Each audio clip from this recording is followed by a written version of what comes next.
네, 아침 신문 일면 눈에 띄는 기사 살펴보도록 하겠습니다. 먼저 동아일보입니다.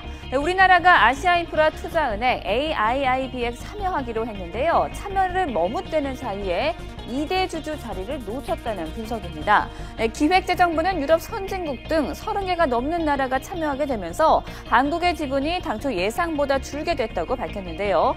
2대 주주로 참여를 해서 부총재 자리를 얻게 되면 그만큼 경제적인 효과가 커질 수 있습니다. 하지만 2대 주주 자리는요, 인도나 호주가 차지하고 우리는 3, 4대 주주가 될 것으로 보여서 당초 예상했던 정도의 영향력을 행사하기는 어렵게 됐다는 분석입니다. 다음은 한국일보 보시겠습니다. 네, 부동산 전문가 70%가 전세 대란이 내년 이후까지 상당 기간 지속될 것으로 예상했다는 소식입니다. 네, 부동산 전문가와 업계 관계자 30명을 대상으로 설문조사를 해봤더니 저금리 기조와 월세 전환이 가속화되고 있어서 전세 대란이 장기화할 것이라는 전망을 내놨습니다. 하지만 전세값이 계속 오를지 여부에 대해서는 의견이 좀 달랐는데요. 네, 1년 내에 꺾일 것이라는 응답과 3년 이상 지속될 것이라는 의견이 팽팽하게 맞섰습니다.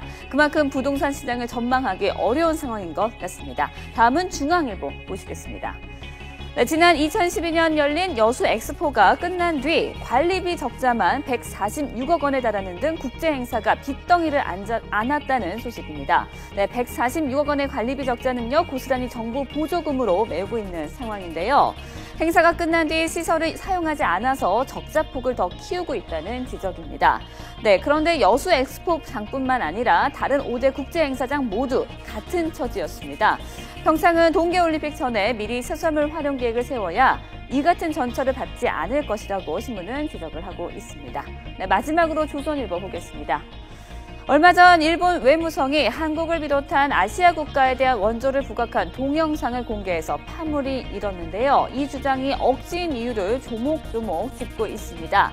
먼저 전후 우리나라의 경제 재건에는 미국과 유럽의 도움이 70%로 높았고요. 일본 자금은 일본의 이익에만 쓰였다는 점입니다. 또 1965년 국교 정상화 이후 한일 무역 적자 누적액이 4,900억 달러에 달했는데 일본이 누린 이익을 단적으로 보여주는 수치라고 볼 수 있겠죠. 한강의 기적을 일본적이라고 말하는 제국주의적인 발상이 황당하기만 합니다. 지금까지 아침 신문 일면 살펴봤습니다.